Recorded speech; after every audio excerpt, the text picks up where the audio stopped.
Oke Sobat Lensa, baku dapat politorang di Lensa Hulondalo. Halo adik-adik. Ya, kali ini saya bersama teman-teman komunitas atau relawan Ruang Belajar Rakyat Gorontalo yang diketuai langsung oleh Pak Guru Rian. Halo. Dan tentunya masih banyak lagi kakak-kakak relawan yang mau belajar ini anak-anak. Oke Sobat Lensa, mau tahu keseruan selanjutnya? Jangan kemana-mana, tetap stand by. Stay tune. Oke?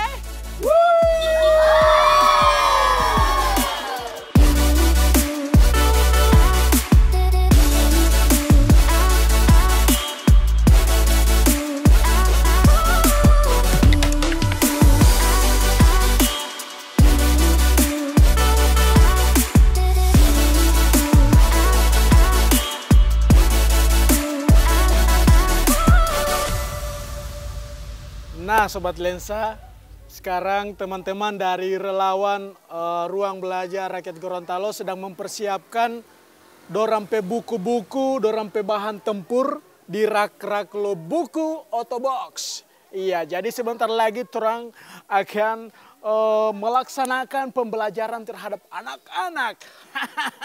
Tetap jangan kemana-mana, stay tune di sini, di Lensa Hulondalo.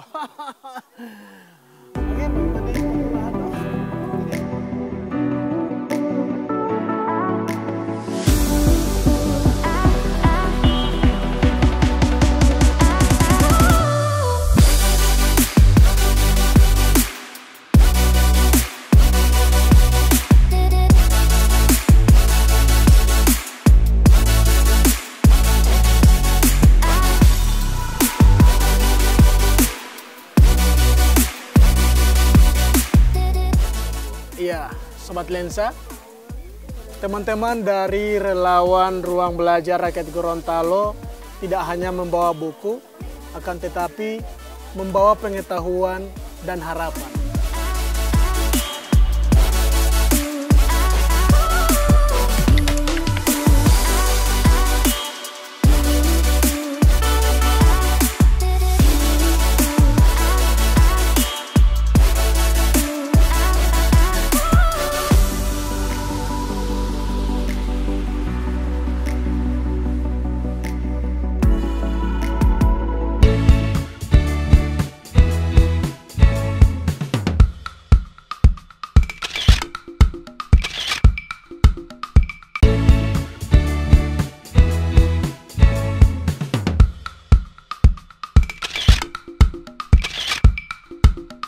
Teman-teman, mana semangatmu? Ruang Belajar RG. Belajar sambil bermain sambil belajar. Tangan di lantai. Jadi, Sobat Lensa, kalau tadi torang sekenalan dengan para relawan pengajar dari Ruang Belajar Rakyat Gorontalo, sekarang kita mau cerita sedikit dulu soal sejarah atau inisiasi awal terbentuknya ini Ruang Belajar ini. Jadi, Ruang Belajar Rakyat Gorontalo mulai dibentuk sejak tahun 2020. Iyo, betul. Pokoknya saat pandemi COVID-19 masuk di Indonesia. Iyo, saat itu seperti yang torang tahu, lalu itu kan masyarakat harus melakukan isolasi mandiri. Sehingga seluruh kegiatan masyarakat harus dilakukan secara daring. Tidak terkecuali dengan sistem pendidikan saat itu. Jadi seluruh sekolah diwajibkan untuk melakukan pembelajaran secara daring. Nah, sedangkan di Gorontalo masih terdapat beberapa wilayah yang belum terjangkau oleh koneksi internet. Sehingga inisiator dari Ruang Belajar Rakyat Gorontalo ini menginisiasi untuk membentuk suatu komunitas agar bisa mengajar anak-anak yang saat itu terdampak COVID dan kesulitan mengakses internet. Coba Sobat Lensa lihat dorang anak-anak ini. Dapat bahagia sekali ya.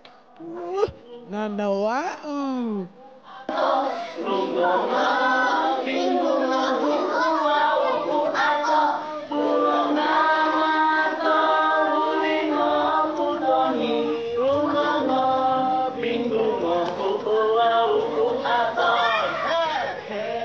Sekilas terlihat hanya anak-anak yang diajar oleh para relawan ruang belajar rakyat Gorontalo ini.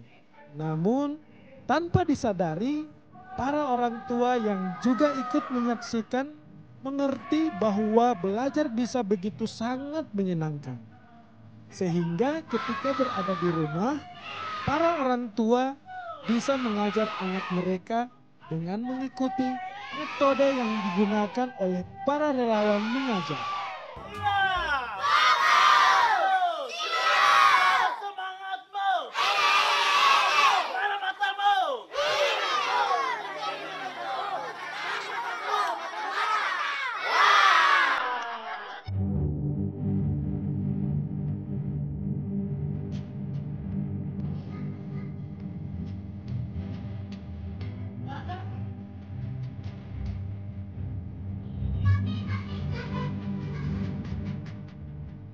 Para relawan ruang belajar rakyat Gorontalo mengajar anak-anak mulai dari anak usia PAUD hingga SMP.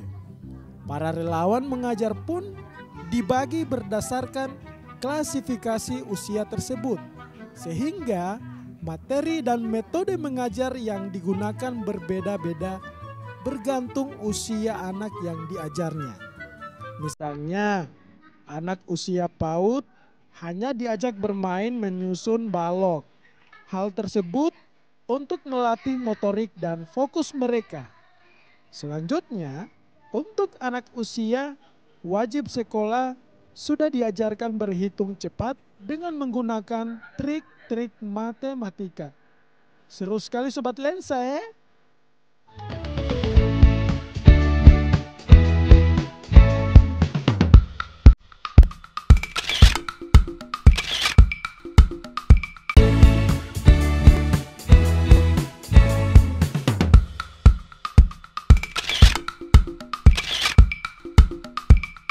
Oke Sobat Lensa, sekarang saya bersama Ketua Relawan Ruang Belajar RG atau Rian Gode ya.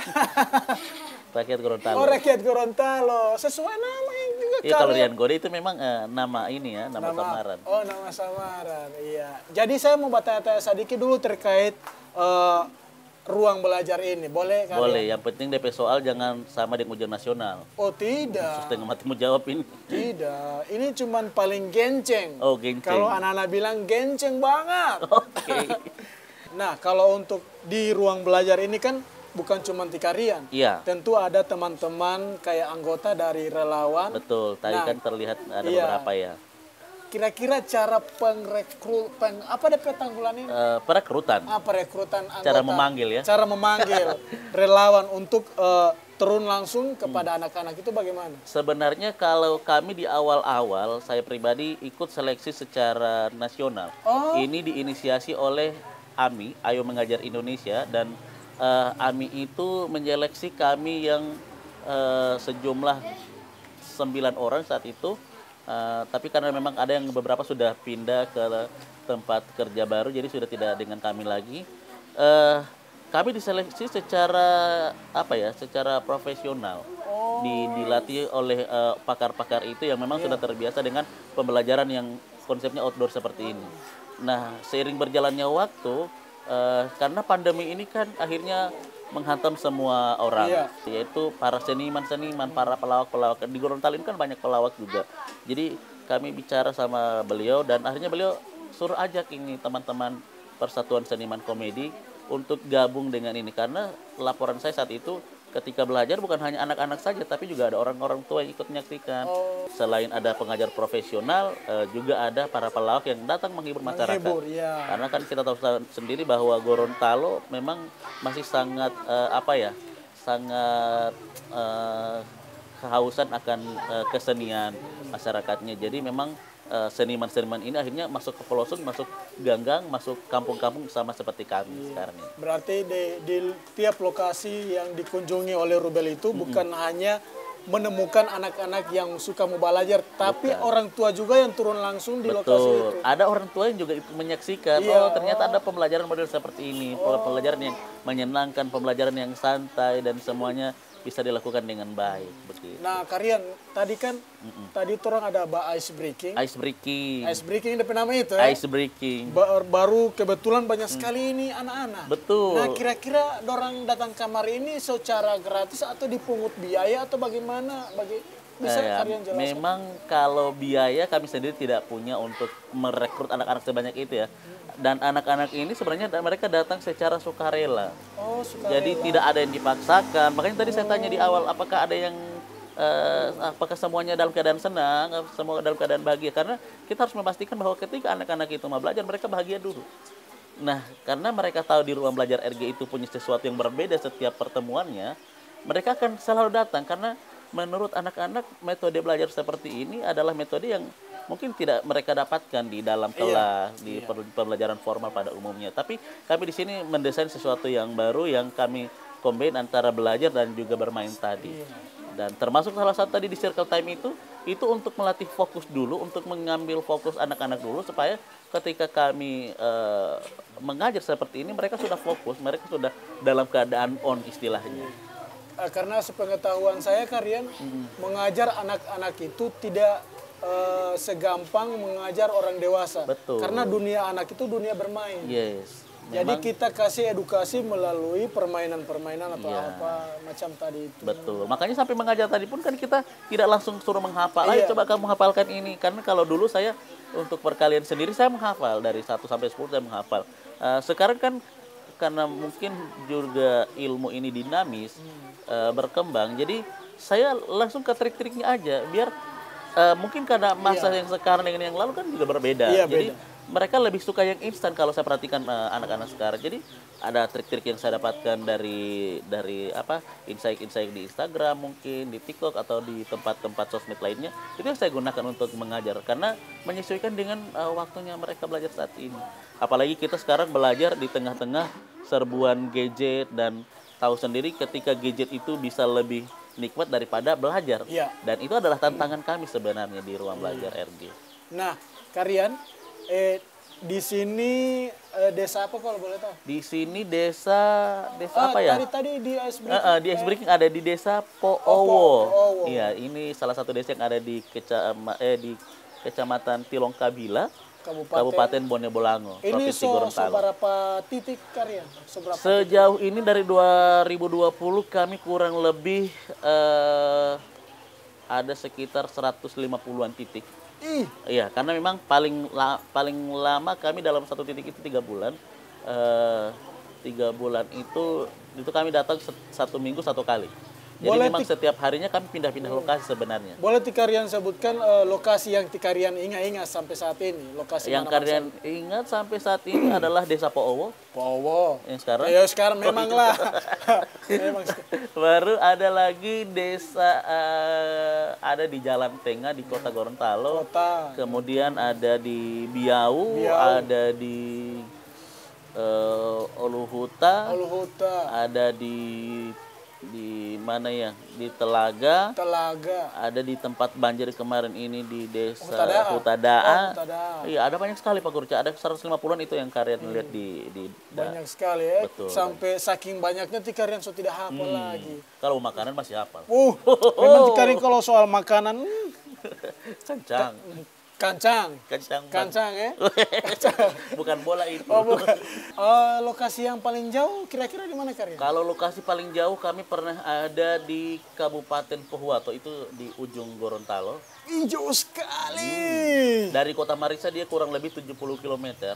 Itu di Marissa 6 di Desa Bukit Puncak Jaya. Marissa 6. Jadi kalau Kaca mau ke sana, di sana itu ada jalan, setelah itu tidak ada lagi jalan, hanya kebun-kebun sawit. Jadi kami pernah di sana paling jauh. Paling jauh sana itu ya? Iya, dan kalau yang paling banyak siswanya kami pernah ada di Talumolo, kurang lebih 80 sampai 90-an siswa. Banyak sekali. Itu banyak sekali, dan saat itu kami belajar di atas supiteng. Jadi ada memang supiteng warga yang dialokasikan dalam satu titik, nah kami belajar di atasnya. Karena saking tidak ada halaman. Di samping kiri kanan gunung, kemudian di bawahnya ada sungai dan tidak ada lagi tempat untuk kecuali di atas itu. Terakhir Karyana, pertanyaan terakhir. Somo Kira-kira Batanya ini. bukan somo batanya. Terakhir sial. Pertanyaan. Oh iya. Iya. Kira-kira apa tikarian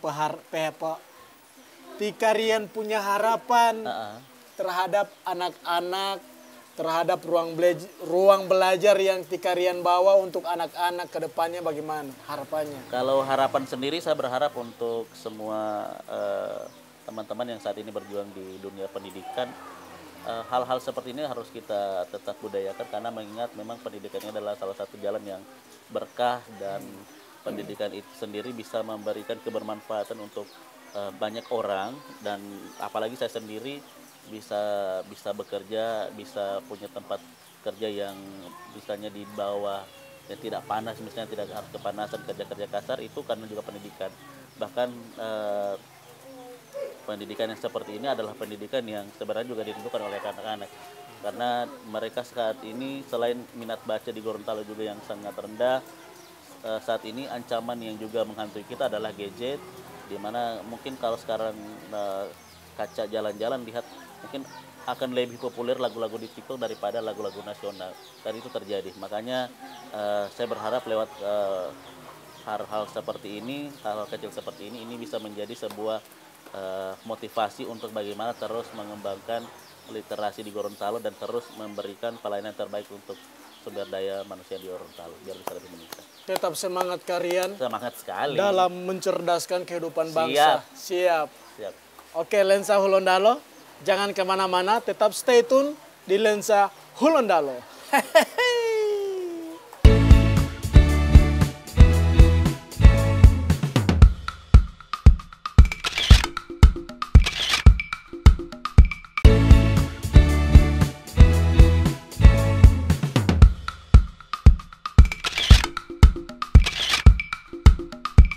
Hari ini kita akan bermain kartu pintar. Wah, teman-teman sudah pernah bermain? Kalau kemarin kita menebak gambar, sekarang kita akan mencari tahu gambar-gambarnya dan menebaknya dalam bahasa daerah Gorontalo. Karena memang saat ini bahasa daerah kita, bahasa daerah Gorontalo itu sudah mulai punah, mulai marginal, mulai hilang dan sudah mulai tidak terpakai lagi. Nah, untuk babak pertama dari sebanyak ini kalian hanya akan memilih 10 orang yang bisa menjawab pertanyaannya, oke? Yang bisa menjawab langsung gabung dengan Pak Guru Ado. Yang belum bisa menjawab bersabarlah di tempat sambil menunggu pertanyaan selanjutnya. Oke, hanya berapa orang? Babak pertama 10. Dari 10 orang kalian hanya butuh 5 orang untuk maju babak final dan di babak final 5 orang ini akan memperebutkan kartu sebanyak-banyaknya untuk dia menentukan bahwa dia juara satu pada permainan hari ini. Wow, are you ready? Orang akan mulai langsung menjawab ya. Orang akan langsung menjawab. Apakah bahasa Gorontalo dari pensil? Icis. Salah. Apa? Pensil salah. Apa itu tadi? Tadi apa benar? Patu. Hampir benar. Patu luti. Mana yang baca? Ini baca patu luti. Oke.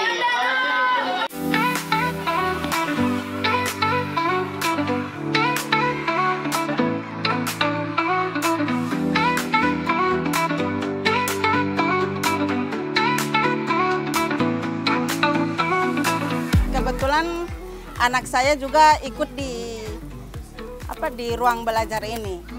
Maksudnya untuk menambahkan ilmu mereka. Alhamdulillah sudah ada luar biasanya.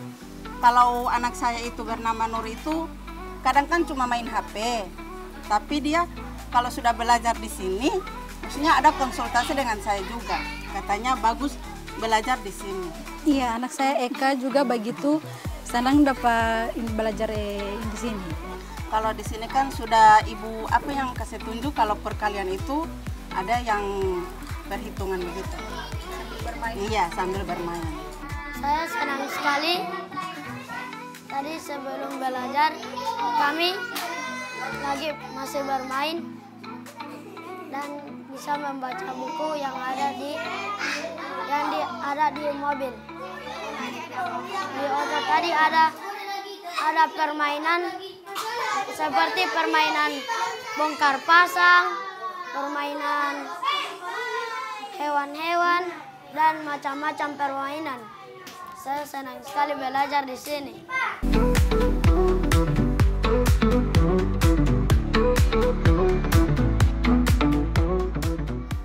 Selain bermain sambil belajar, para relawan Ruang Belajar Rakyat Gorontalo juga sedikit banyak mengajarkan adab antara guru dan anak-anak yang diajarnya.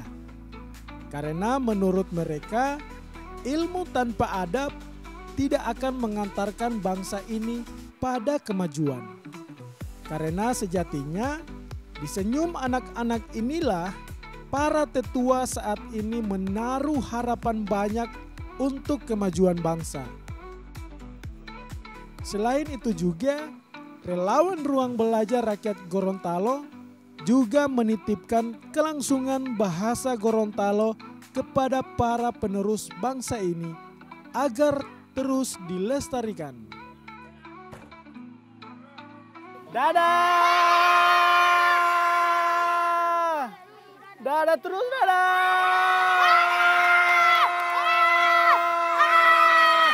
Dadah! Weh, tunggu dulu. Baru Oto sudah dapat tinggal saya. Bagaimana? Diam.